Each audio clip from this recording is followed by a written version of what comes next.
she and I did this seminar like a long time ago, actually. What was it, 2014? And people were like stunned. We did it for a bunch of lawyers, right? How do you fit the pieces together so that you can get a kid what he needs? You have all different types of services. Sorry, I should be looking this way. Go ahead. I sue everyone. If a child has, let's just say, autism, and they require applied behavioral analysis, we'll sue in the home and school environments. We'll sue the school, we'll sue the state, and we'll sue the insurance companies. We don't always require a lawsuit right away. We might initiate it, but we'll sue everybody, and whoever comes to the plate first wins. Right. But at the same time, because health insurance is variable, right? Everybody knows you have to get an authorization for services, sometimes for ABA or speech or OT, or there are only so many visit limits, depending on the type of service. Both of us, even though this is what I do, health insurance, our perspective is always try to get it from the school district and fill in the blanks with health insurance, okay? Because at the end of the day, if you have an IEP, it lasts for the entire year. So, we work on a lot of residential treatment cases also for mental health. And so while Hillary is sitting in the offices doing the meetings and the IEP meetings about residential treatment, I'm working with the provider and the medical professionals to get an authorization for intensive residential treatment, right? But that's only going to go so far. Usually you only get an authorization for maybe 90 days, especially, and the kid really has to be severe. But that takes the pressure off of Hillary while she's working with the school district. So sometimes, if a student is in a residential treatment facility, we can get the school district, the tuition is divided amongst three. It's education, therapeutic, and residential. So I'll get the school district to pay the educational portion. Jodi will get the insurance company to pay the mental health piece. And then the residential, sometimes we get the school district to pay for it, other times I split it. It depends on whether we're going through a hearing or a settlement. But the idea is we're going to take steps to try to get the student the services as quickly as possible. So since all of these different agencies are possibly responsible, we go after all of them, and then we try to minimize the impact for everybody. So it's not just to the students' benefit, it's to the districts or insurance providers' benefit as well. And this is generally a revelation for the school districts. Like when I do a seminar on this, just this issue. How do you get residential treatment covered by insurance or ABA covered by insurance, and what can you do? The school district attorneys will come up to me afterwards and they're like, oh my God, really? Like, how do you get that done? That's crazy. Do you want to work for us? I'm like, no, I don't. No, you are not my people. You are not my people. But I will tell you how to do it. So looking at the list, right? Educationally based, you've got school services. Medically based, you've got health insurance. You also have Medicaid, right?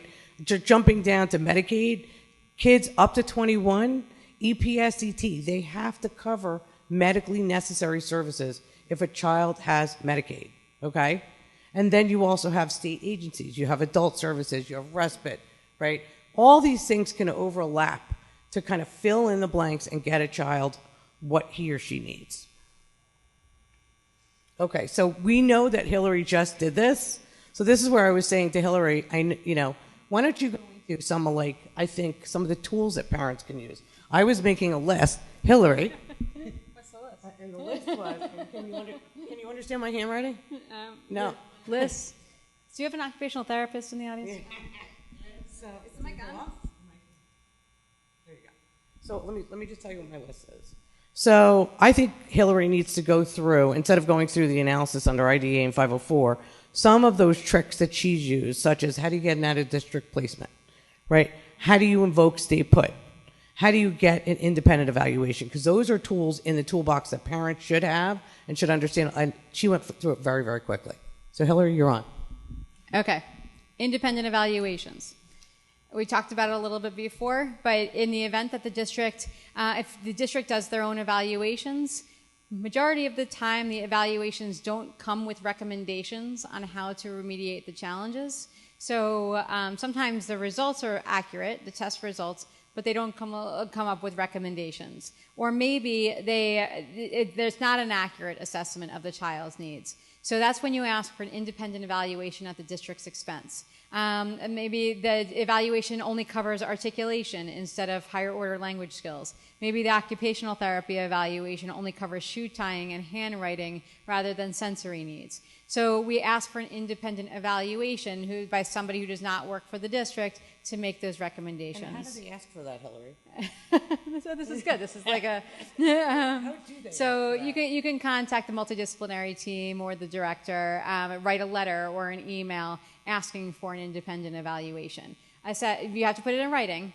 Okay, make the request in writing. And again, if the district says no, they can say no, but they do have to file a petition for due process against the parents in order to, if they want to reject the evaluation. If they don't do it, it's different. The timeline is different in every state. Is it 20 days in Nevada?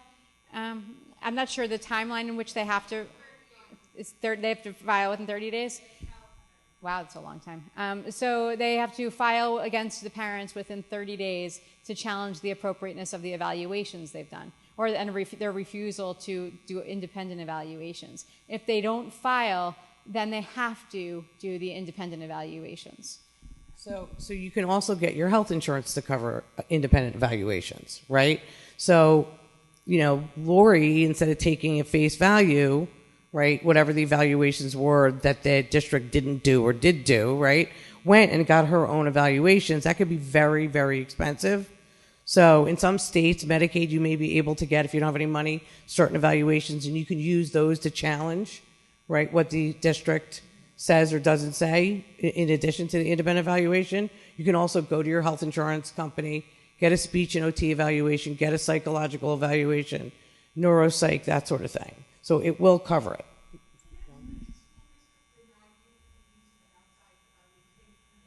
They can. They can't deny you the ability to get your own evaluation. They can, when you give them the report, they have to consider it. And usually what you'll hear is they accept the results but not the recommendations.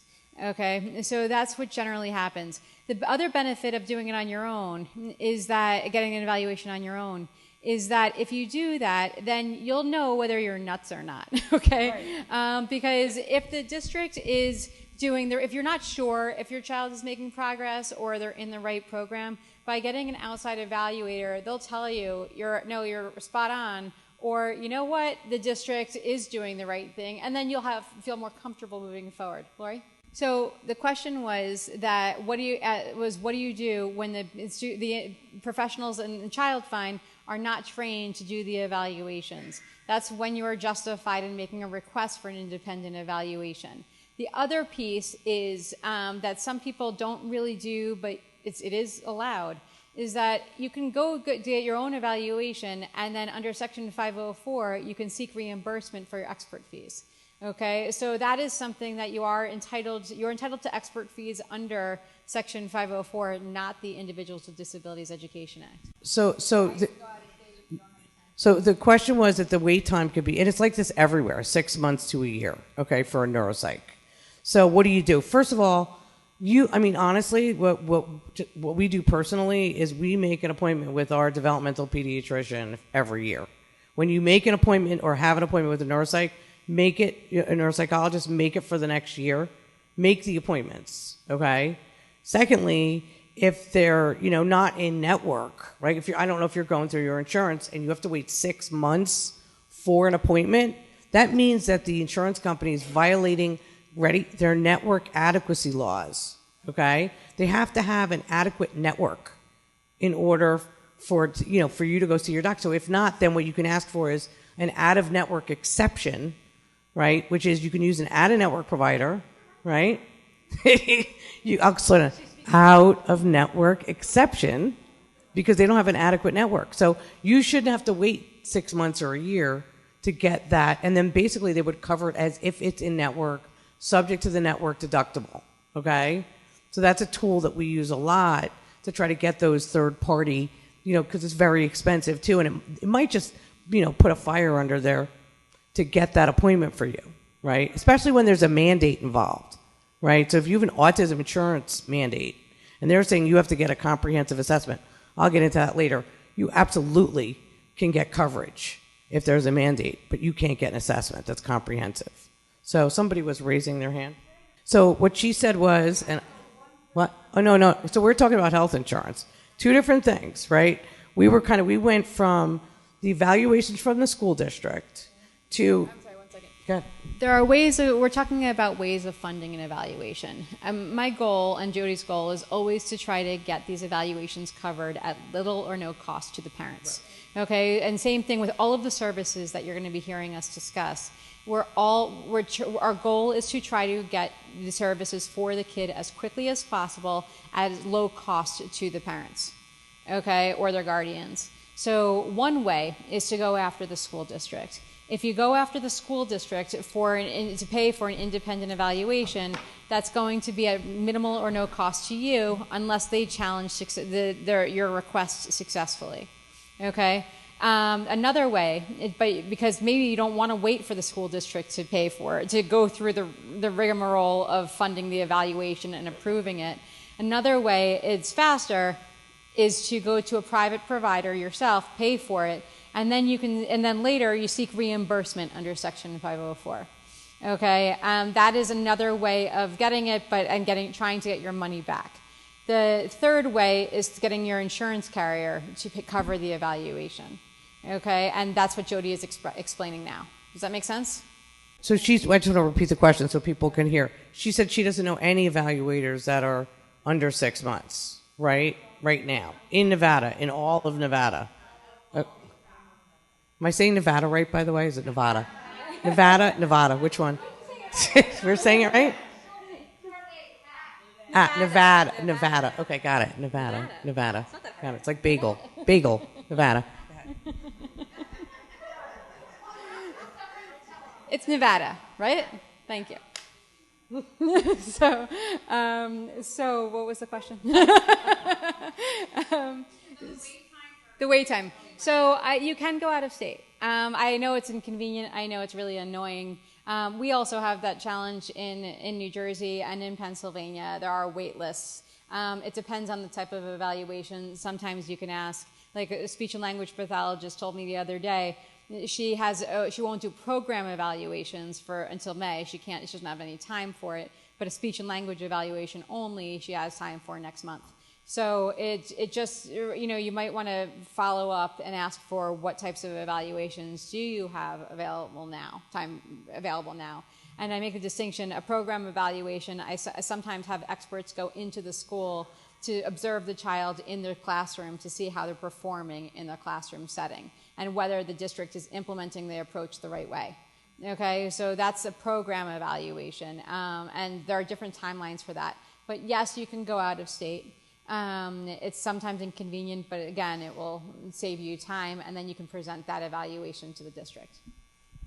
Right, and if you want to go through private insurance, and it may be that everybody in network has a 6-month wait list, right, or a year wait list, but you find an out-of-network provider, right, what you do to get an out-of-network exception is you say, you write down all the people that you called, when you called them, how long it's going to take for you to get that appointment, 6 months or a year. Then you call up the insurance company and you say, I went through every single list, could not get an appointment for 6 months or a year. My kid needs, the neuropsych, it needs the ABA assessment, needs the CP, evaluation or whatever it is. And so I want to go to this doctor that I made an appointment with either in California or someone that's private pay, but you have to pay it and apply my in-network deductible, in-network out-of-pocket maximum. That's called an out-of-network exception. If they deny it, you can appeal it. They will have to can't make any promises, but probably will cover it. But you have to go through this kind of process. We're just trying to give you kind of hints on how do you do this so you can get the kids what they need as soon as possible. Okay, so let's keep going a minute. Do you want to do really quickly, because I feel like you gave a little short shrift to it, what stay put is, because I think they kind of could use to hear that again. Okay. Stay put is my favorite provision under the IDEA. Stay put is where the district tries to take away a service against your wishes. Okay, you think a service is necessary for the child to receive FAPE, and the district is now taking it out of the IEP or reducing the service. So I mentioned occupational therapy before. Sometimes they're changing a student's placement against your wishes. Okay, maybe your child was in one class and they're putting them in another class, and you disagree. If you file a petition for due process before that IEP goes into effect, at that point you've invoked what's called the stay put or pendency provision of the IDEA. And what that means is the district cannot change the program until the dispute is resolved. Then under the theory being that at one point everybody agreed the IEP is appropriate. Now there's a question as to whether the IEP is appropriate. So we're not going to disrupt the child's program while the adults are fighting it out. We're going to keep the program as is, where everybody at one point agreed was appropriate, until the dispute can be resolved. Okay, so sometimes that goes on for a week. Sometimes the dispute goes on for, 4, 5, 6 years. But the whole time, the district has to continue paying for that service or program. Sometimes it's an out-of-district school. Sometimes it's speech and language services. Sometimes it's OT. The whole time. They can't change it without mutual consent. Yes. So the argument to have stay put go into effect under those circumstances is that under the IDEA, you have to file before the next IEP goes into effect, right? Sometimes they used to put timelines on it that you have to file in 10 days and in 15 days of receipt of the final IEP. But the federal government came out and said, no, it's before the next IEP goes into effect. Okay, so if it's a draft IEP, then there's no reason to think it's going to go into effect. So if you're having multiple meetings, there's reason to believe that that's still a draft because you're still trying to continue to work it out. Okay, if on the other hand, it's final where the district says, no, we're done, we're not making any more changes, that's when they have to give you notice that it's intent to implement, and you have to file before that time period is up. So you can file as a parent pro se under those circumstances, and then the attorney can amend the due process petition if necessary. But they're very strict on that you have to file before the next IEP goes into effect. If you should be able to file, yes, the simple answer is yes. There's an argument there that it hasn't gone into effect yet, so therefore you have the right to invoke stay put or pendency. Okay, if the district already made the changes, then you have another option, which nobody loves to hear, but you file for what's called either emergent relief or an expedited hearing to have a ruling on that particular issue. What is the stay put program? Okay, and it's very simple. Did you file before the IEP went into effect? If not, then they have the right to implement it. If you did, then they don't have the right to implement it. Okay. Okay, so let's move on. All right. Hey, hold on. What do we got? We did this already? School analysis over the 504. All right, now I'm going to do the insurance piece, so you can get off now. All right. So this is just under commercial insurance. This is not, Medicaid. It's just commercial insurance. All right, if you have a commercial individual insurance plan, a small group insurance plan, and it covers services, okay? Basically, what you want to do as a parent of a kid with special needs is you want to take a look, you want to get the policy, the insurance policy. It's a contract document. It explains what your rights are and what the obligations of the insurance company are in terms of covering the services that your child needs, okay? So you want to review what does it say it covers, the insuring agreement. You want to look for ambiguities in the plan, and I'll explain that to you later. Exclusionary language, provider requirements. Does it require a BCBA, a licensed behavior analyst for ABA, a licensed speech therapist, right? Does it cover specifically social skills? If it has a broad insuring provision that says we will cover everything that is medically necessary to treat a child, and it doesn't exclude it, guess what? It's covered, okay? If it says instead we only cover these things that are listed, that's different. Only the things that are listed are covered. So you have to review the document, look at that insuring provision, see what it excludes, see whether there are any limits, see what your appeal requirements are. Make sure that you appeal and put claims in timely, okay? And you want to argue. The language is ambiguous, right? What do I mean by that? Let me think of a good example. Usually I have my partner up here, but we will only cover, speech for rehabilitative purposes only. Your kid has CP, right? They've never spoke, right? What does rehabilitation mean? Anyone know what that means? Rehabilitation means they had it and they lost it. Okay? So you try to go in and argue that they should get speech, but the policy only says, right? It says we will only cover it for rehabilitative purposes only. They deny it because the child never had speech. So you can't rehab them to get the speech. This is developmental, right? Or it's medical, or it's habilitative, right? On the other hand, the policy also says we'll cover all medically necessary services to treat CP. So you have two conflicting provisions. Which one is it? Okay? And you argue that it's a broad insuring provision. The exception is very specific to rehabilitation, but if you cover all medically necessary services for CP, you would have to cover additionally habilitative services and developmental services to treat CP. Does everyone understand what I'm saying?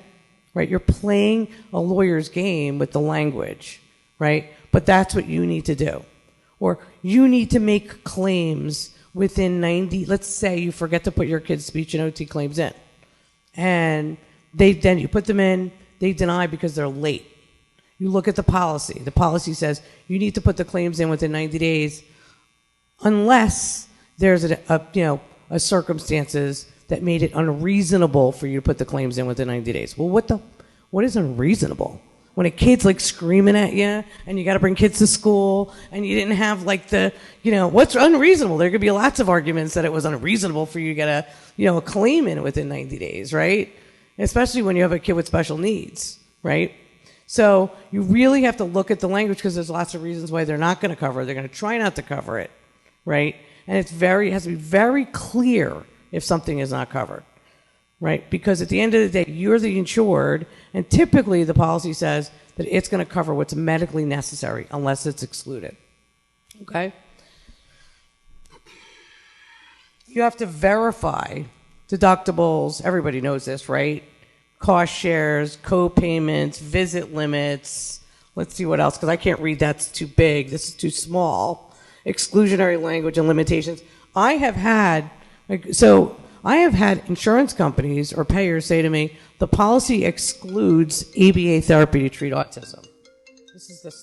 So I've actually said it excludes ABA. There's a denial of ABA to treat autism, and that's why we're not going to cover ABA.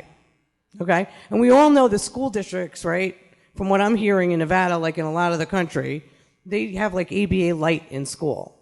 And your insurance policies, right, might cover very, extensive 35-hour-a-week programs, right? Whatever's medically necessary to treat autism, right? But the insurance company says there's an exclusion for ABA in the policy. And we go and we get the policy. You have to actually get the policy, look at the policy. There's no exclusion. What page are you talking about? Page 45. I go to page 45. Page 45 says something about, appeals. It has nothing to do with autism. Autism is not referenced. ABA is not on the page. So when they deny, and that's just an example in relationship to autism, but it can happen with CP. It can happen with any mental health condition. Just because they say in their denial letter, this is what the policy says, dollars to donuts, 9 times out of 10, that is not what the policy says. And if it's not in the policy, they can't deny on the basis of a provision in the insurance policy that does not exist. Okay? I mean, I've had insurance companies say there's a 60 visit limit on something when there's no limit. 10 visit limits when there's 30 visit limits. Your deductible is $20,000 when it's $10,000. Okay? So, I mean, it could be anything. We don't cover autism, right? When they only cover certain services for autism, right? Like, the language has to be clear and explicit, and it's your job as a parent or a caregiver when you're making these, requests for services and they deny them to take a look at the plan language first. And don't just buy what they say, okay?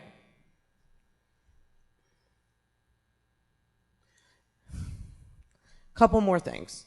Does anybody know what a self-funded versus state-regulated plan is? And I know everybody's like interested in, the SPED stuff, but this can really provide you with some much needed services. So a self-funded plan is a plan that is governed by federal law only. State insurance mandates, like the autism mandate, do not apply, right? It has to comply with ERISA and the Federal Mental Health Parity Act and the ACA. They can exclude coverage for specific conditions entirely, like autism. But what they can't do is cover some services for a condition and not others in a discriminatory manner.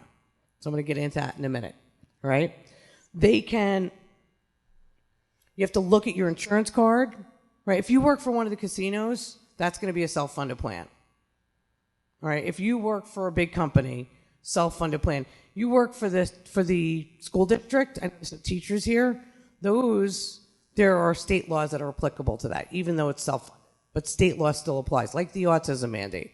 It applies to your plan in Nevada, okay? State regulated meaning it's governed by state law. It has to comply with all the requirements of state law, whether it's autism services or services for breast cancer, for hearing. There's services for hearing, typically, in most states. But they're carved out, and you have to cover, they have to cover it. No, there's no requirement that any self-funded plans, unless a provision in the plan says that they will comply with state law. If it's self-funded, they don't have to comply with state law at all, right? But if it is state regulated, they have to cover state mandated services. It's regulated by the Department of Insurance. So if you have complaints, you can go to the Department of Insurance, and you determine that by looking at the insurance card. So I wish I had a copy of an insurance card, but essentially the card will say either insured by on the back or administered by. Administered means self-funded. Insured by means it's state regulated. That's important when you have hearing, aid mandates and that sort of thing, and autism mandates like you do here in Nevada. Nevada. I'm not sure. Okay. So you also have to know if it's state regulated, because if it's self-funded, state law doesn't apply, remember? You have to know if there is a parity act. Does anybody know whether there's a mental health parity act specific to Nevada? Okay. So autism insurance mandate, everyone aware of that in Nevada? Yes, there is. There is a mandate in the state of Nevada that requires health insurance companies to cover ABA, speech, OT, PT, psychological therapy. I have the limits. It's a $72,000 limit, which, by the way, violates federal law. They can't limit it, okay? We'll talk about that in a minute. Speech therapy, statutorily mandated therapies. You have to know whether state law requires minimums and maximums, diagnoses in order to invoke coverage under state law, and the case law. Facility requirements, like a licensed behavior analyst, RBT. So the one, statute that I like to focus on, because I do a lot of this across the country with autism, is the autism insurance mandate here in Nevada.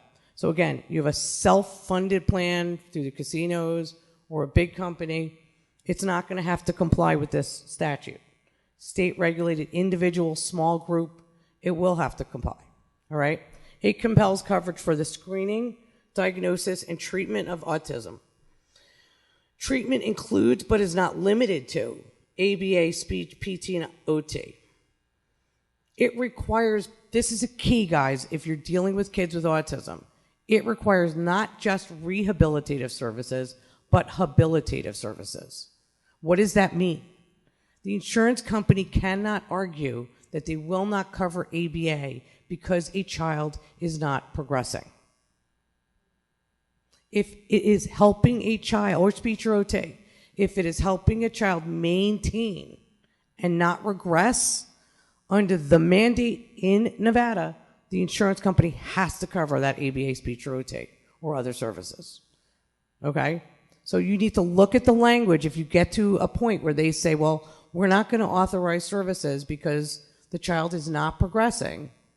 You argue under the provisions in the statute that cover habilitative services and the definition of habilitative services that they have to cover it as long as it's going to stop the child from regressing.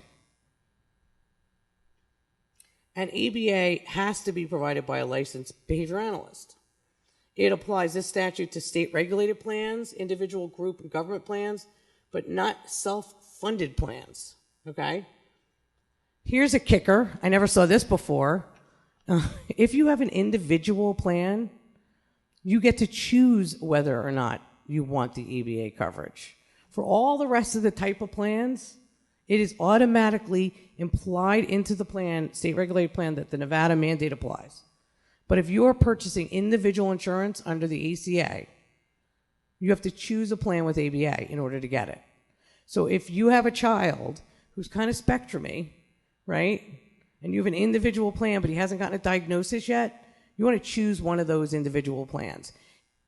Here's another thing you could do. If you have a self-funded plan, let's just say, of course, this casino covers ABA and treatment for autism, the insurance policy, but let's say another casino on the Strip doesn't. Okay, you can get an individual plan on the exchange that is going to have all this coverage. Okay. It also has a maximum of $72,000 for ABA. Has anyone heard of anybody hitting this limit? Is anyone using this insurance mandate at all here? Does anyone know about it? Am I talking about, should I move forward? Okay, I'm going to go quick if nobody's using it. But the teachers here, $72,000, it violates federal mental health parity. You cannot put a limit on the treatment of a mental health condition that is not applicable to substantially all medical services. Okay? So that's $72,000, even though it's statutory. If you come across a situation where an insurance company is trying to limit the services to that 72, it violates federal mental health parity. And most states have gotten rid of the limits. They also can't apply speech visit limits, OT visit limits. If it's 30 visits for medical conditions, they cannot apply the visit limits to treat autism, which is a mental health condition. Even though the statute says it. Even though the statute says they can. Yep. New York too, yeah. Except for I think the limit's lower. But they can impose it, and they don't in New York. I mean, I don't know what happens here, but I know in New York and New Jersey, the limits, there's $36,000 limits on ABA, and they can't impose it. And the state departments of insurance realize that they can't. But there are states that will impose it. And I really wouldn't be surprised, based on what I'm hearing about the way things function here, that, no offense, but I had a great dinner last night, and I love it here, but yeah. $72,000 is really not actually a full day program for a kid who needs it. The whole purpose of talking about this mandate is school districts, right? They don't realize that people have commercial insurance, not necessarily the kids on Medicaid, but people have commercial insurance that will cover some of the services. Okay, and so what Hillary and I do a lot of is getting the school district in a settlement, right, to agree to cover anything that health insurance won't cover. Deductibles, right? Premiums, sometimes co-insurance, co-pays. That same, so what Hillary just said, because I'm afraid I don't know if the cameras got me or don't got me or whatever, but point is that it doesn't have to be ABA. It could be residential treatment. It could be speech and OT and PT. It could be, psychological therapy. What we're talking about is, if a parent has private commercial health insurance and it does cover some of these services, what we try to do is figure out, generally speaking, what the plan covers, try to get the claims going, right? And then, Hillary's going in there and negotiating with the insurance with the school district and saying to them, look, we've accessed these services. You're lucky that we get insurance to pick up a portion of this. You agree that you have this obligation under the IDEA. You're going to provide it during school. Maybe you're going to provide it after school if insurance doesn't cover it, because insurance is variable, right? And, by the way, if, residential treatment is covered for the next 3 months, you're going to pay the parents $10,000 deductible, right? And their co-pays or their co-insurance. So wonderful. So the question was, or the comment was, that the school district said that they are capped at the amount of time that an RBT can spend in the school district, or in this particular class. The response that I would give is, please show me the law that says that. So because there is no law that says that, by the way. So that's the.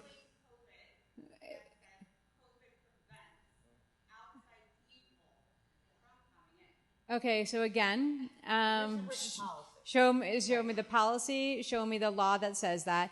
Because what I can say is, during COVID, I think BCBAs and RBTs have been phenomenal. RBTs, by the way, are registered behavioral technicians, so they're trained in ABA at a higher level than a paraprofessional. So they're trained in ABA. They're not board certified behavioral analysts, but they can help implement the ABA program. They have to be overseen by a BCBA, though.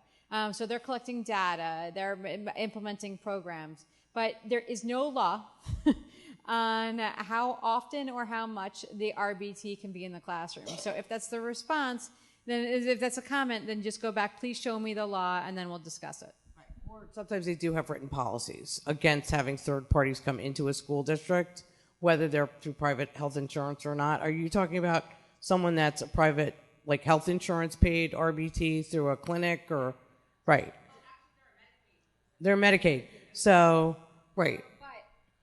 Okay, so that's their choice to get Medicaid funding, right? For this, but it doesn't. The IDEA doesn't say that. So if they're going to choose to get that, that's fine. But they have to still ensure that the student is receiving FAPE. Okay, and if not, then they have an obligation to supplement what they're paying, what Medicaid is covering through that. So let's talk about Medicaid a little bit, actually, because I think people are probably really interested in Medicaid and EPSDT. So apparently there are a lot of people that are accessing services, including ABA, through Medicaid, correct? That's right, in Nevada? Okay. And we heard the other day that the school districts are charging for non-licensed RBT services, non-licensed BCBA services like ABA Light to Medicaid. They are, for sure. Okay. So that's not okay. So if there was an ABA provider that was sitting in the back of the room right behind me before, if they tried to get Medicaid to cover services by non-licensed provider, it would violate Medicaid law.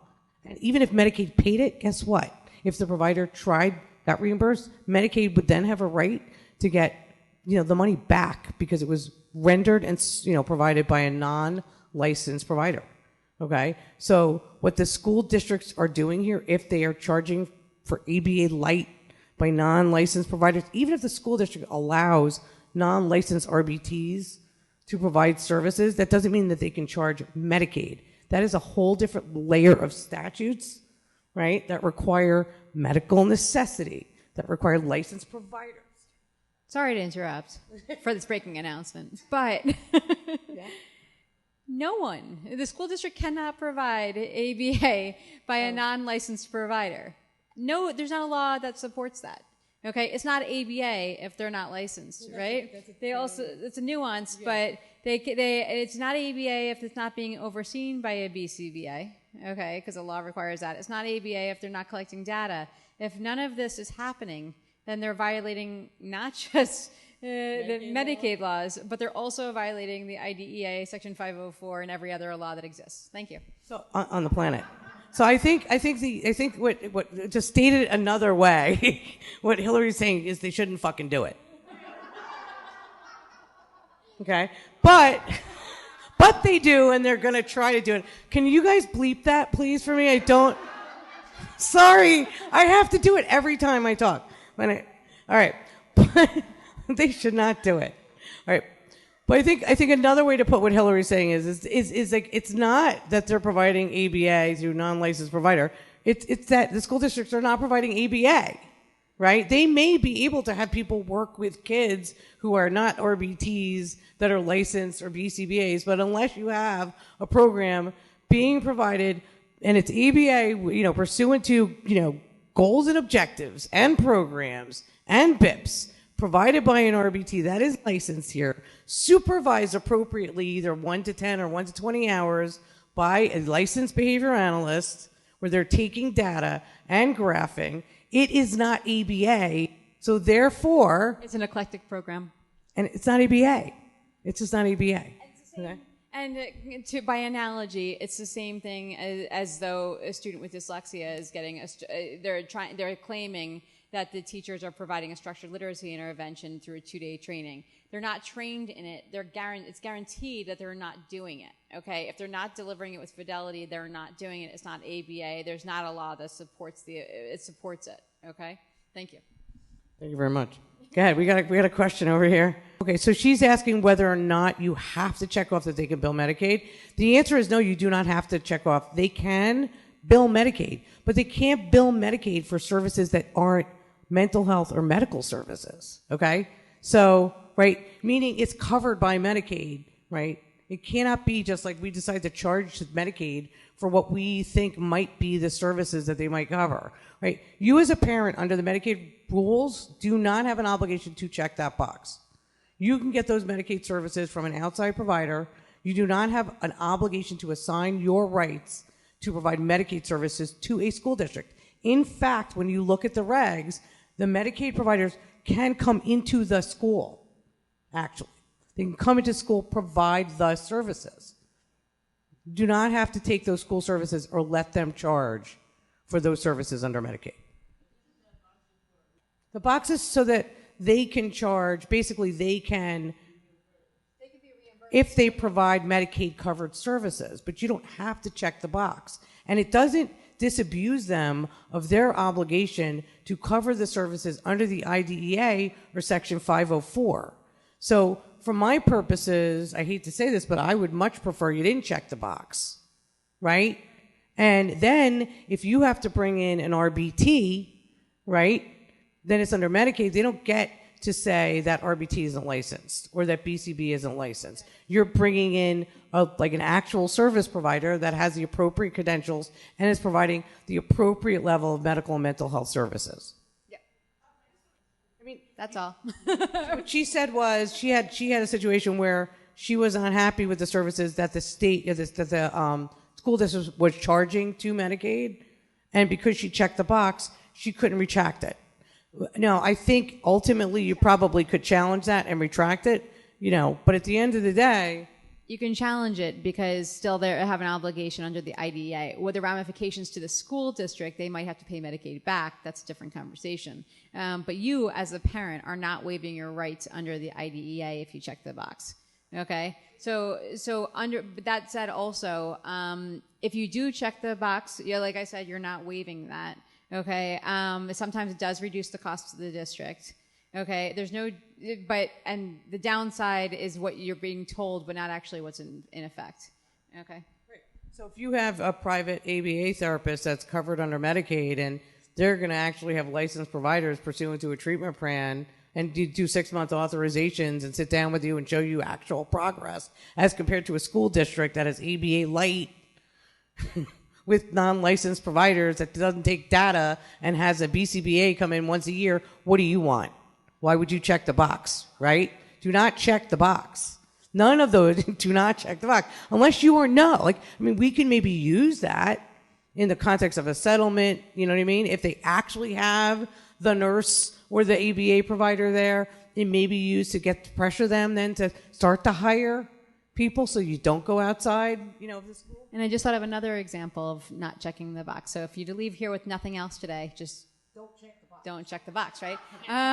But if there are times where you might be eligible for certain services under Medicaid outside of the school, right? And you're getting that, if you check the box, you're getting those services, Medicaid's covering it, right? So then it might reduce your chances or your access to the services later or in a different context because they're getting it already through the school district. Yeah, you want everyone to carry the burden, right?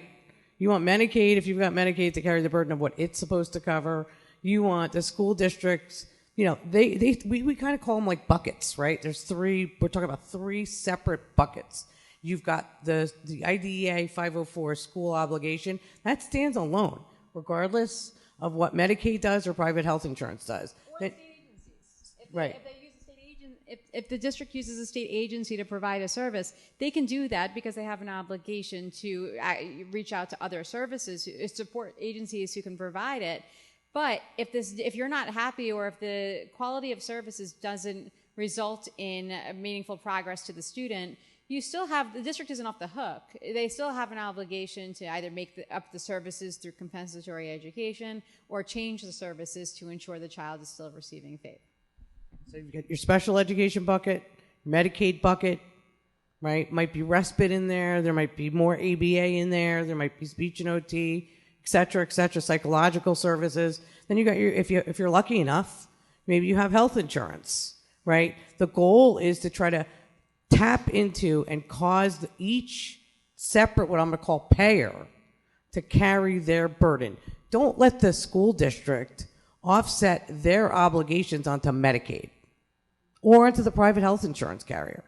Once you get it in like an IEP or a 504 plan, they're obligated to provide you with those services for 12 months. Medicaid, up and down. Maybe you can get a provider, maybe you can't. You know what I mean? Maybe you can. But what if it goes away? What if the authorization isn't issued, right? Maybe there's a wait list. Well, you can't be, but they still might. I mean, right. Hillary, come on. Hi, how are you? We know we want you to call the parent, right? We want you. We want you to call that parent. I had a great teacher in my kid's school, and afterwards, after meetings, like how much of that is because he's a boy, right? We had, we don't do speech 4 times a week. We do it twice a week. We had all that. Well, I'm a lawyer, right? I didn't know Hillary at this point in time, right? But anyway, this, great. First she was a teacher, then she became the special ed person, et cetera, et cetera. She would whisper in my ear, you need this, you need that, you have to ask for this. That's a fabulous thing to do. But we can't, and there's a law that protects you under 504. You can't retaliate. At the same time, school districts might retaliate. I hate to say it, but so they might retaliate. So here are a few different things to think about. Okay, and I'm not going to tell you what to do. And so I've had several situations, including in Nevada. The Rogish family is not the only case that I've had here, but where the districts, the teachers might privately text or send a message separately saying, "Ask for this." Okay, that's one thing that has been helpful. In cases where teachers do that, we're suing and going to a due process proceeding, the parents will let me know that, and then I might go lighter on that teacher. Okay, so there's that piece. But separately under Section 504 on a legal level, because we're going to pretend to be lawyers for the sake of this afternoon, if you are protected under 504 as teachers. So if a district does retaliate against you, I'm not saying you should always jump to a lawsuit or you have any desire to jump to a lawsuit, but you can use a teachers union to argue, or if you want to do it on your own, there are employment lawyers that take it. Most employment lawyers take things on a contingency. Because that's the type of case that it is. So if they take it on a contingency, that means you're not going to have to incur the legal expenses. The attorney will do it on their own until they. So I always try to look at things very practically. We, as teachers or special ed, folks working in the school district, right? You might be sitting in meetings, you might be the special ed consultant, you might be the occupational therapist, you might be the teacher, right? I think it's really best to say how you feel in the meeting and speak your truth in terms of what you think is happening, because that's your obligation, whether it's occupational therapy, speech, your special ed, your general ed. You're in that meeting to talk about what the kid needs and what's going on in the classroom. You should, to the extent that you can, you should be saying what you need to say on the record, right? You're like the conduit. You're the light. Dan said it before, I think. Like, you're that sun, right, that needs to be there in that meeting. You probably have a statutory obligation to say, right? You do, right? You do. And ethical. And if more teachers like stand up, right, and you don't have to do it in an aggressive way, and you don't have to do it in a way that you're beating up the district. Well, this is what I saw Joey do, and this is what I see repeatedly Joey doing. And, I was looking at X and wondering whether this type of service will work for Joey, or here are some of the things that we do to make Joey's behaviors whatever. You know what I'm saying? If you do that in the meeting, get it on the record, open the dialogue up, it's going to be a lot more effective, I think, for families and open the eyes of the school district. And, frankly, if it's on the record and then they retaliate against you, they got a big problem on their hands, right? As opposed to having a conversation, on the side, right? Right. So no, she's talking about, I just want to say it for the Nevada PAC, which are advocates. PAC, right? PEP? PEP. The other thing is if you're going to whisper in a parent's ear, don't do it in writing.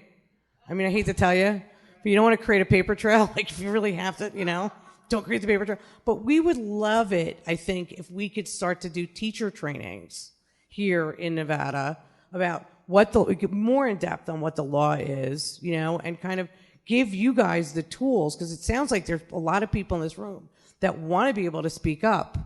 So, and help them learn how to speak up and how to ensure that the school districts are actually doing what they need to do in these IEP meetings.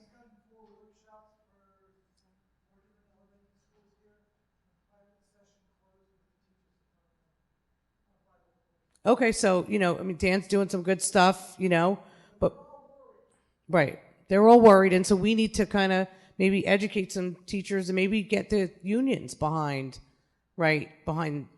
making sure. What? What also will help the teachers to memorialize the behaviors, okay? Right? I mean, my recollection is when my son was little, they had the notebooks and you have the memos and the emails or whatever. Stuff happens with a kid in the classroom, or they miss OT or whatever it is. You're doing your job, just simply memorializing this stuff in writing. And then I heard somebody ask before whether or not you had a right to data, and there was a conversation going on in front of us, right? You have a right to your kids' educational records. Families do. And not just a separate report, but all the educational records. So to me, if the teachers, and I'm sure can memorialize what's going on, what their recommendations are, what the behaviors are, you know what I'm saying? Build the record for the families. You're doing it without doing it. You don't have to say it.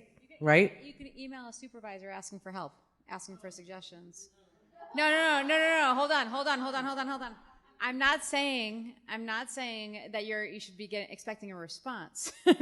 Okay? But you're documenting, you're memorializing that this is a behavior, I don't know how to address it. Do you have help? And then if the parent happens to get a hold of the student records, it will be in there because it's considered a student record if you mention the child's name in the email. Or document the emails to the parents. Today I saw Joey do this. Today I saw Joey do this. Today I saw Joey do it again. Today, you build enough of a record, the school district is not going to be able to ignore it, right? Eventually, mom is going to walk into the IEP meeting and be like, I got 15, 30, 50 emails about Joey, running around the classroom. Okay, this is being recorded. Oh, sorry. I didn't curse again, did I? Beep that again. He's going to fail regardless under that model. So, there are so many bigger issues with that. So, if they don't...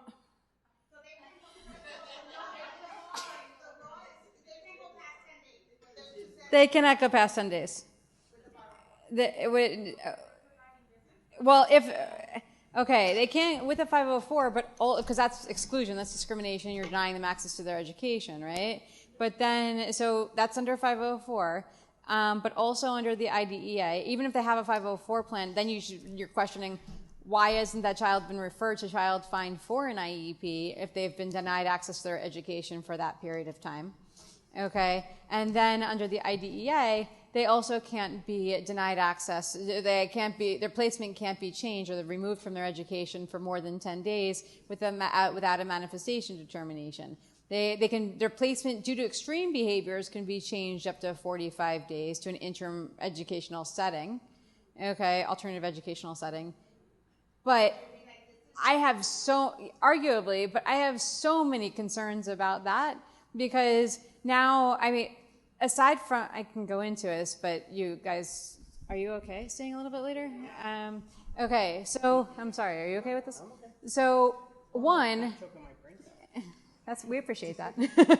So one, let's just say, so I talked about before, if a child is engaging in a behavior that results in being home, they're happy with that, they're going to continue engaging in that behavior.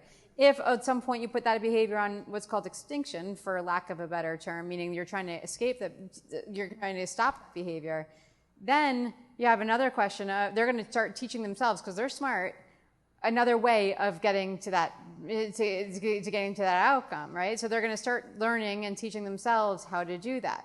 Okay, so that's a problem, because the behaviors could get worse as a result of that.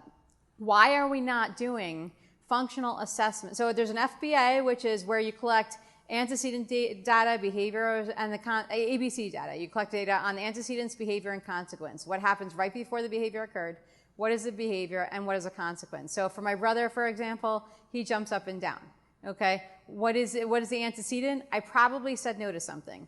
The behavior, he jumps up and down. The consequence is I give in because I can't stand him jumping up and down anymore, right? So now he's learning that by jumping up and down, he gets what he wants. So instead, the behavior plan is I ignore that behavior, and then he has to teach himself another behavior to get what he wants. So he'll say, so now I'm ignoring it, and he'll go, hi, Hillary, I want iPad, and then I'll give him the iPad to reinforce the positive behavior. Okay, so that's a functional behavior assessment. You shouldn't have to, but you can ask for it. You shouldn't have to, but you can ask for it. But what I can't figure out for the life of me is that the next thing is, if you can't understand the function through an FBA, they then do a functional assessment, which is setting up the environment to trigger the behavior to test a theory or hypothesis on why the child is engaging in that behavior. Why are we only focusing on the negative? Why are we not doing functional assessments to identify what makes the child happy? Okay, because they're going to learn in a better environment. They're going to learn faster if they're happy, right? So why are we not doing assessments to figure out the best environment for the child to learn, rather than what circumstances that triggered the behavior? I'm sorry? I have no doubt. Okay, but there are behaviorists who come around the country, such as Greg Hanley, or people who have been trained by Greg Hanley, who... There's some ABA therapists right behind me that do this. Okay, yeah. Right? So I don't know. I don't know what people are trained in, but it's called the practical functional assessment. Why? So if the teachers are burnt out, or they're not trained in it, because it's quite possible, not intentionally. I'm not saying there's anything wrong with it, but they're just not trained in this, because that's not what you went to school for. There are people out in other areas that will come in to do that. There's a Facebook group on this type of approach. Where I've tried to get providers, I go onto this Facebook group and I reach out and I ask, is there anyone in this area that can do this type of an assessment? Okay, so that is something that we're setting up the environment for them to be happy. Okay, and then they can learn. Do you need a cough drop? No. Oh yeah. Yes. So they have to, but it's called FERPA, right? Under FERPA, but I've done OPRA, Open Public Records Act, is the same thing here. Open Public Records Act request, where I request all, and this is for public records, all emails that have been exchanged with these initials.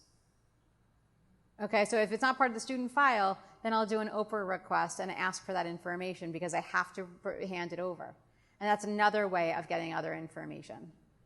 I had a case a few years ago where I was convinced there was a same-sex couple, and they had 3 kids who had been classified. Okay, the director came in, declassified one of the kids who had autism, or proposed declassification. We challenged that. We went to a hearing. We won. Okay, but then this happened again with the other kid. And within 5 years, the district proposed declassifying all 3 kids and made us go to a hearing twice for the same kid. Okay, so the first hearing, I was like, okay, I think something is off here. It's not just about special education. This is personal, but I don't know how I'm going to prove it. Then it happened again, and then it happened again. And I did an Oprah request, and I found an email exchange where the director was saying to the psychologist, gotcha.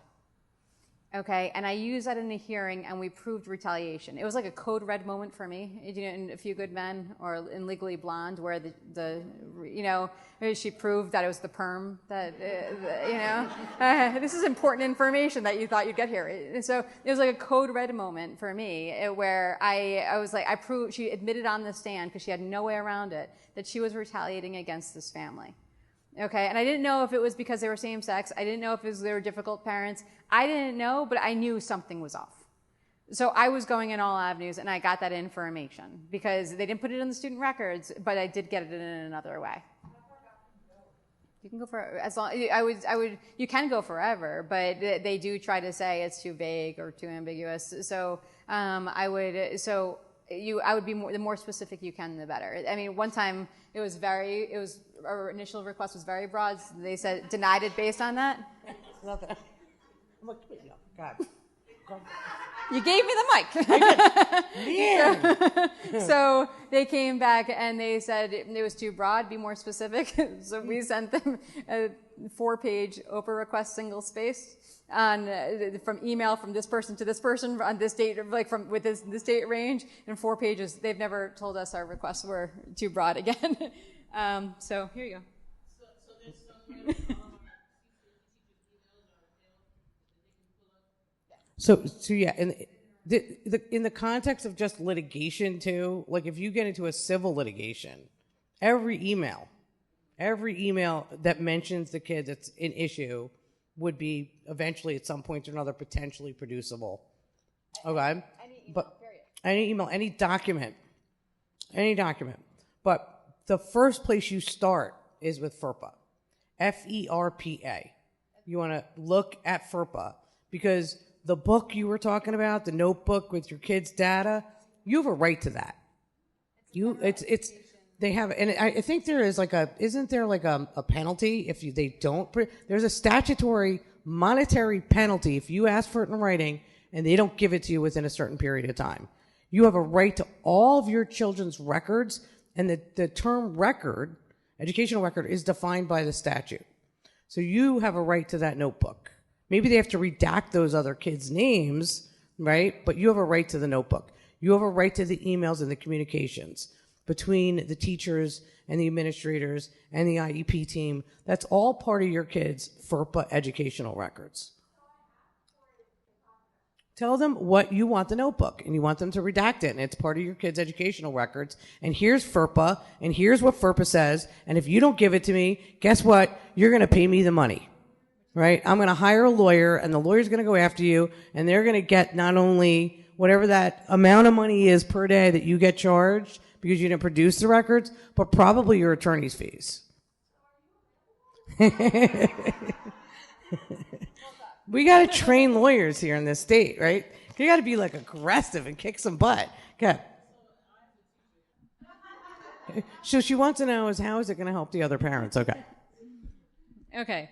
So there are 2 different ways of answering this. One is that the district can continue to just say, no, you're not entitled to it. You have the right to challenge it. There's a basis to challenge it. Okay, this is the first case in the country where it said that it's discrimination not to include a structured literacy approach under 504. Okay, in the IEP when a child needs it.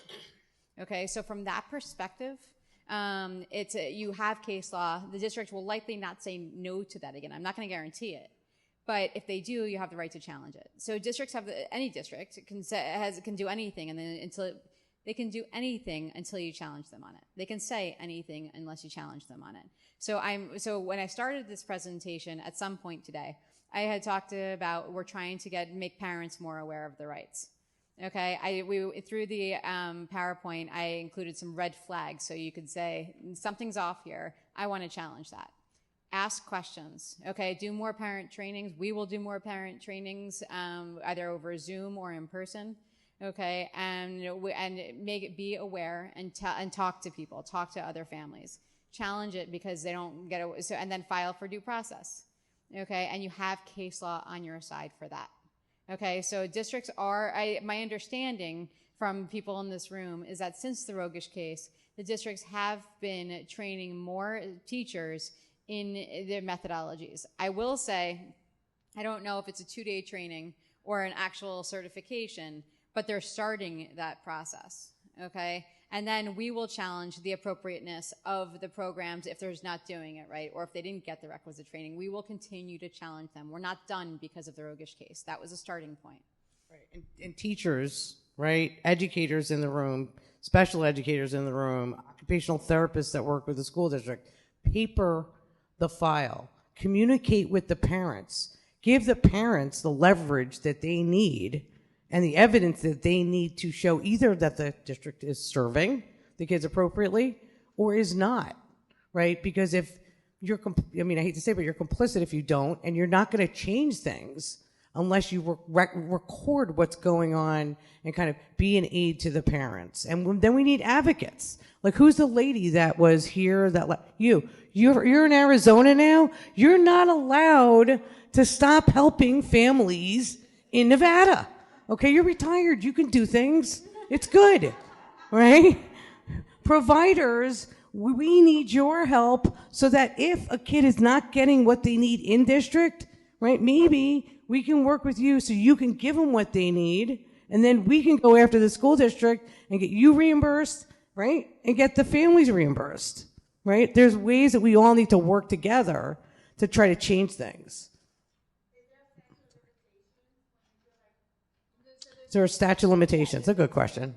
There's a 2 to 4 year statute of limitations to raise and challenge the school district. So it's 2 to 4. I say 2 to 4 years because there's an ambiguous case that says that the initial statute of limitations is 2 years from the date you knew or should have known of the alleged violation. Okay, but then there's another case that says that when did you know of the violation, and it just happens to extend it for another 2 years. So the simple answer is I would file within 2 years. Okay. You know, the other thing that we can do is make sure that there are parents that are, like, have kids with special needs that are serving in local school boards, that are getting involved in the school, because that's how we change things at my family school, my son's school. We got there, they didn't do OT more than twice a week or speech more than twice a week. And, you know, we got involved with the school board. We got involved and made sure we made them very aware about their special education obligations, and things really changed.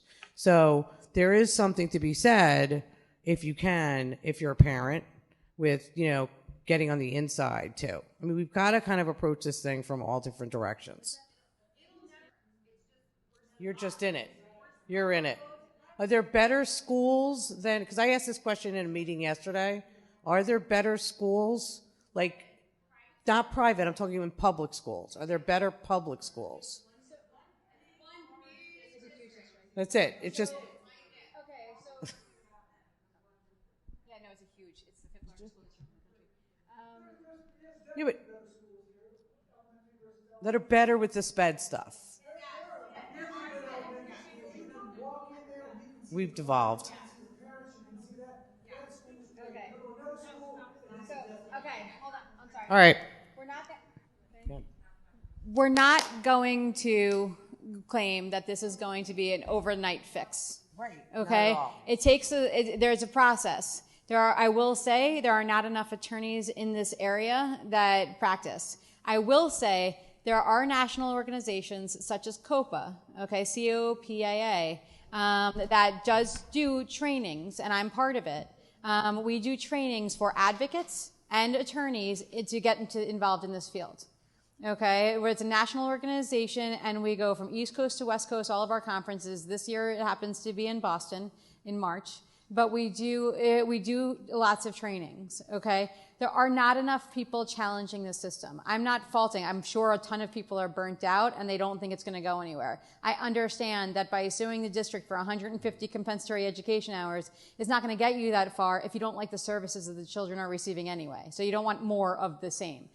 I get all of that, okay? But we are working. I have a case right now against the Clark County School District where we will be bringing in a BCBA from New Jersey to come and evaluate the ABA program that's in the district, okay? And talk about evaluate whether it is or not really ABA, okay? We are making movements, but we also need your help.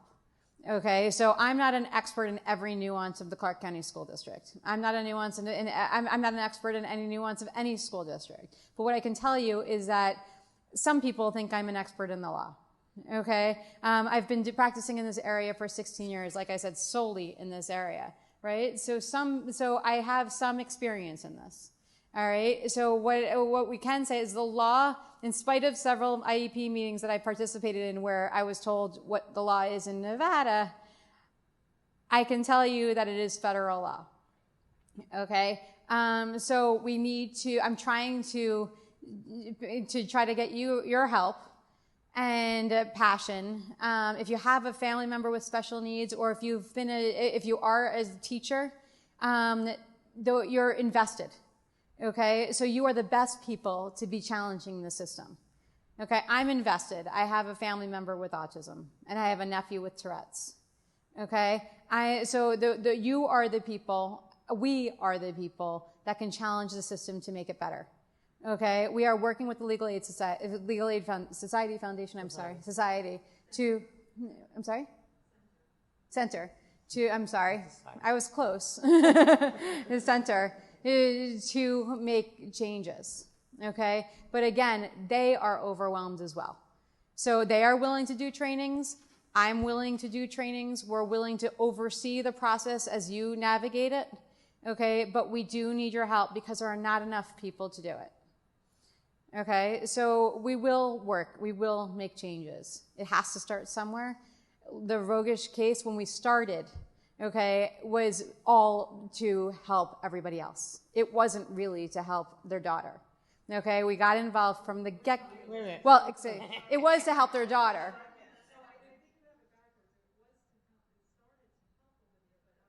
It became helping everybody else. What did I say?